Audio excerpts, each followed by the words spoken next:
بسم اللہ الرحمن الرحیم۔ اے نبی اور اے امت مرحومہ، کیا تم ایسا خیال کر سکتے ہو کہ غار والے یعنی اصحاب کہف ہماری قدرت کی نشانیوں میں سے ایک عجیب نشانی تھی۔ شہر افسوس واقعہ ارض روم کا ایک نیک دل اور منصف مزاج بادشاہ جب گزر گیا تو ملک فارس سے ایک بادشاہ دقیانوس نامی وہاں کا حکمران ہوتے ہوئے تمام شہر اور اس کے حوالی پر قابض ہو گیا اور نہایت عظیم و شان قلعہ تعمیر کروایا، جس کا دور 3 میل کا تھا اور اس میں 4000 ستون اور تمام چھتیں سونے کی بنوائی تھی، اور ایک تخت مرصیح کار کا بنوایا جس کا طول و عرض 80 گز کا تھا، جس کے دائیں طرف اور بائیں طرف 80 کرسیاں سونے کی ارکان سلطنت کے لیے بچھی ہوئی تھیں، اور زینت دربار کے لیے 50 لڑکے منتخب کیے تھے جو دربار کے وقت بادشاہ دقیانوس کے دائیں اور بائیں رہتے۔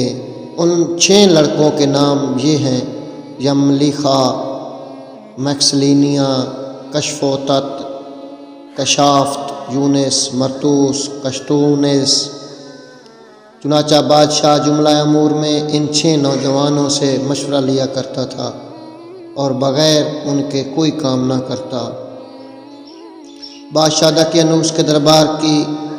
دیگر تیاریوں کے علاوہ ایک خاص تعریف یہ بھی تھی کہ ایک لڑکے کے ہاتھ میں سونے کے کاب جس میں گلاب بھرا ہوا ہے، دوسرے کے ہاتھ میں سونے کی کاب جس میں مشک بھرا ہوا ہے، اور تیسرے کے ہاتھ میں ایک چھوٹا سا جانور، اور وہ نہایت سدھایا ہوا تھا، جو بوقت دربار ہاتھوں سے نکلتا اور پہلے گلاب کی کاب میں غوطہ لگاتا اور پھر مشک کی کاب میں لوٹتا اور پھر اڑتا، اور تمام حاضرین دربار پر مشک و گلاب کی خوشبو افشاں کرتا ہوا بادشاہ کے تاج پر جا بیٹھتا، اور جب دربار برخاست ہونے کا وقت آتا تو وہ خوبصورت جانور تاج شاہی سے اڑ کر اس لڑکے کے ہاتھ پر آن بیٹھتا جس کو یہ خدمت ملی ہوئی تھی۔ بس اس خوبصورت اور نفیس سلطنت کو دیکھ کر بادشاہ دقیانوس بت پرستی چھوڑ کر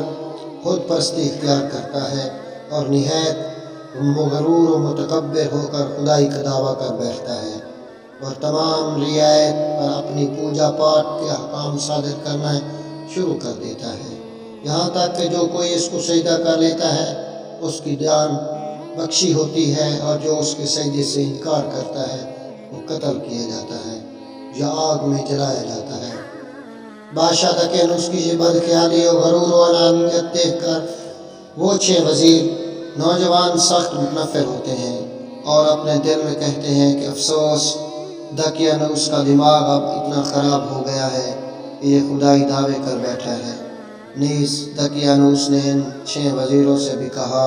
کہ تم بھی مجھے سجدہ کرو ورنہ تمہیں بھی قتل کروں گا۔ انہوں نے 1 ہفتے کی مہلت مانگی، انہیں مہلت مل گئی مگر اس سے سخت نفرت کرنے لگے۔ بات یہ کہ ادھر یہ نوجوان اس سے متنفر ہوئے تھے، ادھر دقیانوس کو یہ خبر ملی کہ دیگر شاہان فارس تیرے ملک پر چڑھائی کرنے والے ہیں اور عنقریب وہ اپنے دل بادل فوجوں سے تیرے ملک کا محاصرہ کرنا چاہتے ہیں۔ اتنا سنتے ہی دقیانوس تخت کے نیچے گرا اور ساتھ ہی اس کے دست بھی جاری ہو گئے۔ یہ ذبح حالت دیکھ کر 6 نوجوان اپنے دل میں اس طرح نفرین کرنے ہوئے وہاں سے چلے گئے۔ 6 وزراء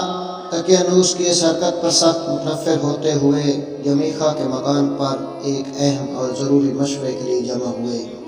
اور پھر یمیخا نے سب سے پہلے اپنے خیالات کا اظہار شروع کر دیا کہ اے برادران، میں ایک عرصے سے دقیانوس کو نفرت کی نگاہ سے دیکھتا ہوں، کیونکہ وہ اس جیسا کفران نعمت کرنے والا شاید دنیا کے پردے پر کوئی دوسرا نہ ہوگا۔ جس ذات واحد نے اسے سب کچھ دیا اس کے خلاف یہ دعویٰ خدائی کر بیٹھا، اور بائیں ہمہ غنیم کی خبریں سن کر بے ہوش ہو کر تخت سے گر گیا اور اس کے دست بھی جاری ہو گئے۔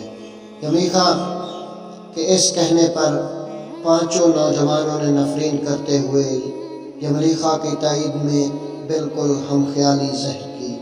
اس کے بعد یملیخا نے کہا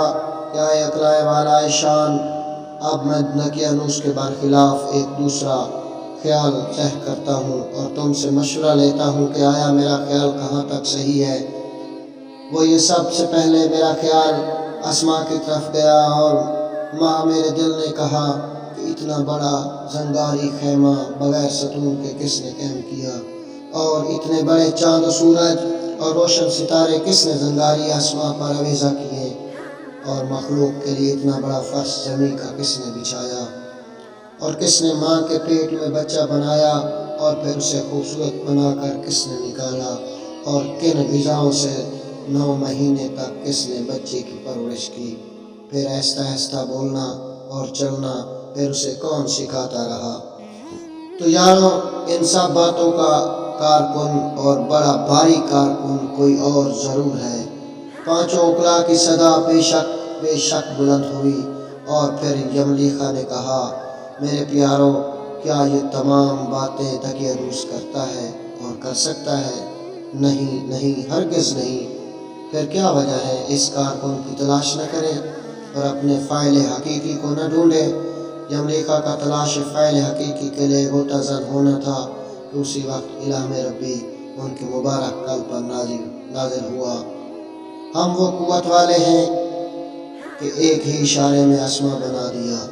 اور ہم ہیں وہ قوت والے کن کے اشارے میں فرش زمین بچھا دی، اور ہم وہ قوت والے کہ کون کے اشارے میں جوڑے سے تمام چیزیں بنا کر تیار کرائی ہیں تاکہ ہمارے انتظامات عالم میں غور کریں۔ پس آئے غور کرنے والوں، اللہ کی طرف رجوع کرو اور اسی سے پناہ مانگو۔ بس جب یہ کلام عالی یملیخا سے سنا تو 5 پکار اٹھے کہ تو ہی رب ہے، تو ہی مولا ہے، اور اس کو ڈھونڈنے کے لیے روانہ ہو گئے۔ تو ناظرین، یہ پہلی قسط تھی اصحاب کہف کی۔ امید کرتے ہیں کہ آپ کو پسند آئی ہوگی۔ اگر پسند آئے تو چینل کو سبسکرائب، ویڈیو کو لائک ضرور کر دینا تاکہ ہماری ہر آنے والی ایپیسوڈ آپ تک پہنچتی رہے۔ اگلے ایپیسوڈ تک اجازت دیجیے۔ اللہ حافظ۔